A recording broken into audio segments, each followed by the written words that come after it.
everybody, and welcome back to my room and to my channel. So today we're doing the long-awaited studio tour. I am very excited to show you guys. I'm going to temper your expectations right now and say that it's pretty small. Not it, but like the room is pretty small. And so don't be expecting a whole ton, but it's about what you can do with it. It's not about how big it is. So I hope you guys enjoy, and I'm gonna try to voice over some of the stuff for you. And then at the end, I'm gonna read you a scary story because this video comes out on Sunday. I also would like to address the microphones in the room.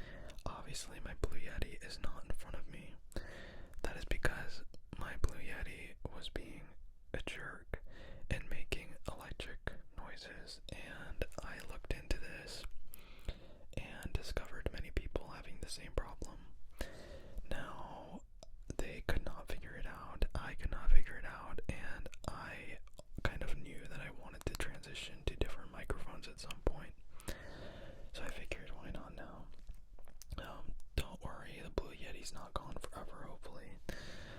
But this is what we got right now, so anyway, let's get into it.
a scary story?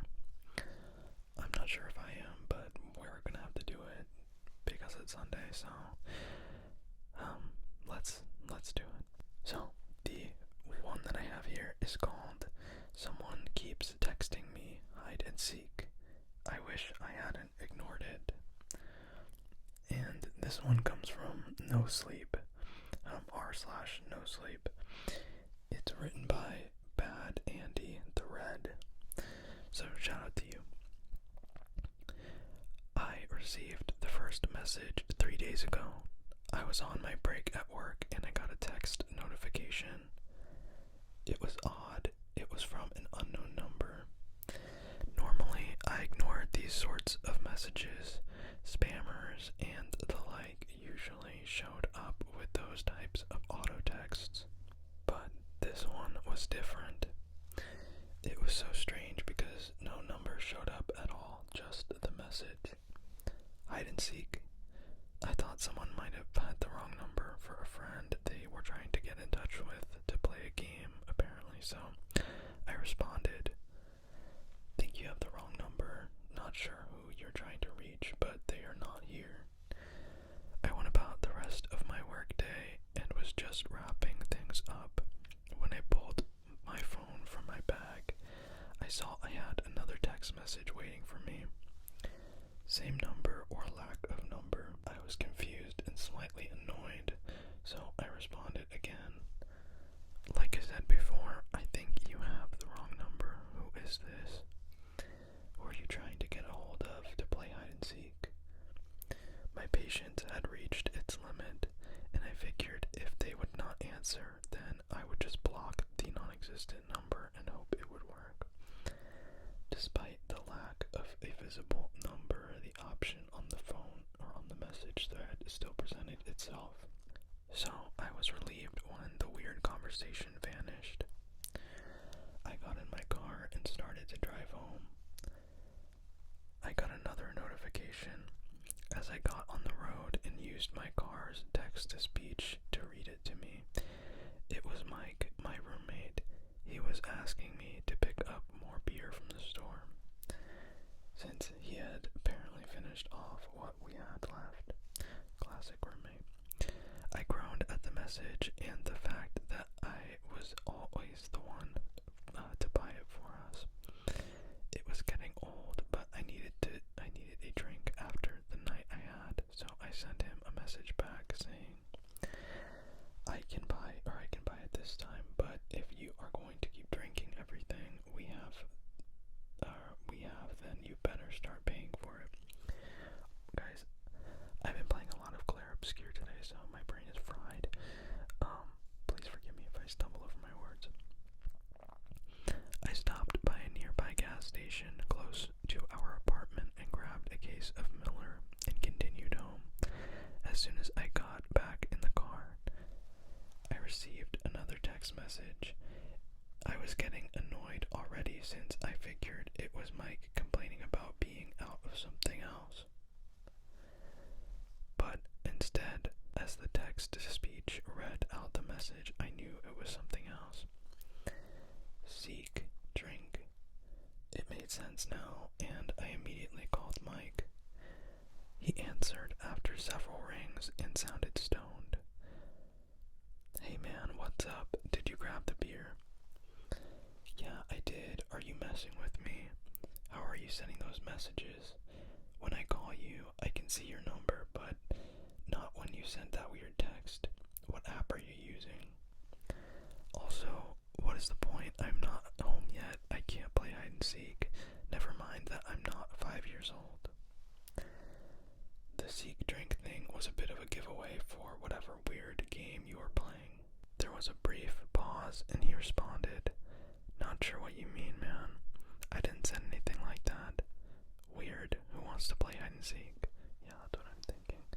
Anyway, get home, man. My buzz is fading. He hung up on me and I was even more confused. If he had not sent that message, then who did? I drove home feeling a little on edge. When I got back inside, Mike greeted me at the door. Of course, by greeted, I mean he took the case of and sat down back on the couch. "Nice to see you too," I mumbled under my breath. I wanted to ask again about the weird message, but I just shrugged and grabbed a drink for myself and lumbered to my room. I was tired, so I decided to call it an early night. When I stepped into my room, my phone buzzed and I saw another text from no number. "Almost time. Hide or seek." I was getting creeped out at this point. I did not know how the message kept getting through after blocking it. I decided to respond again. "Stop messaging me. I do not know who this is, and I do not want to play. Leave me alone." I hit send and tried blocking it again. This time I turned my phone off for good measure. I tried to settle down and just go to sleep.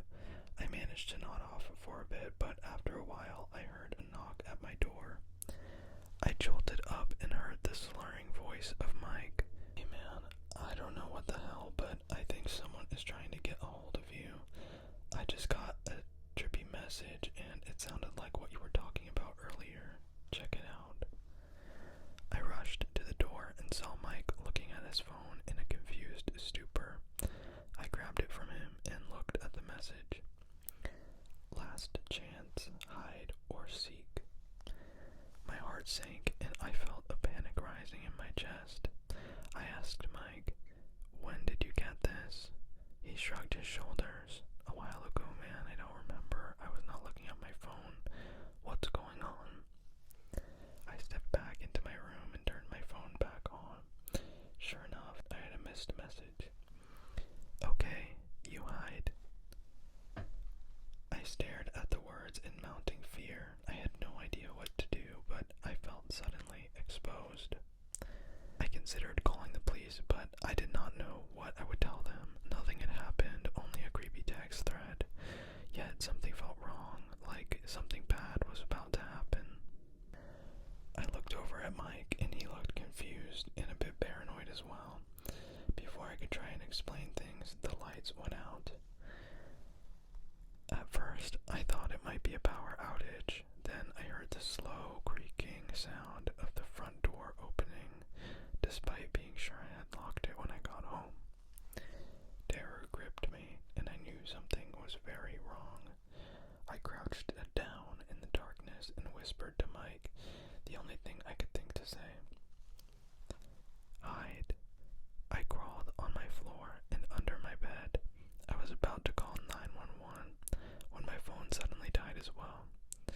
It was on one moment and then just lost power despite having over half a charge left. I put the useless devices in my pocket and tried to see if there was anything I could use as a light source. I froze and thought better about moving when I heard a strange shuffling sound. Then heavy footsteps, much heavier than Mike's. I noticed the temperature in the room had dropped suddenly and it felt like it was freezing.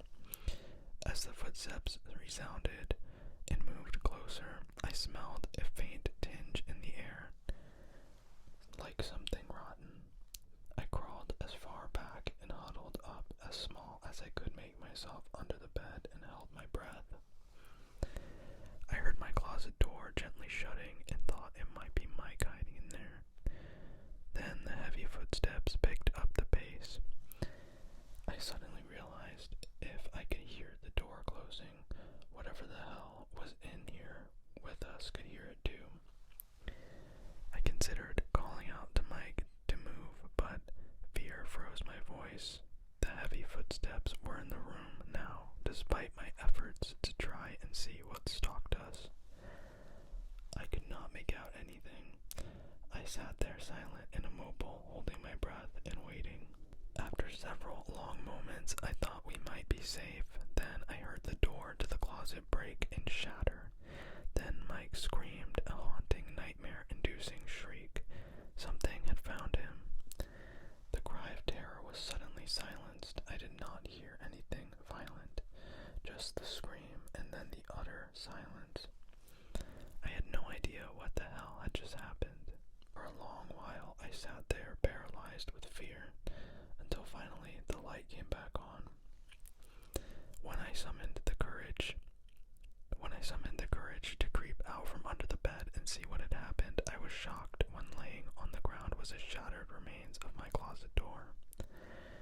Despite the ruin of the door, there was no trace of anyone or anything.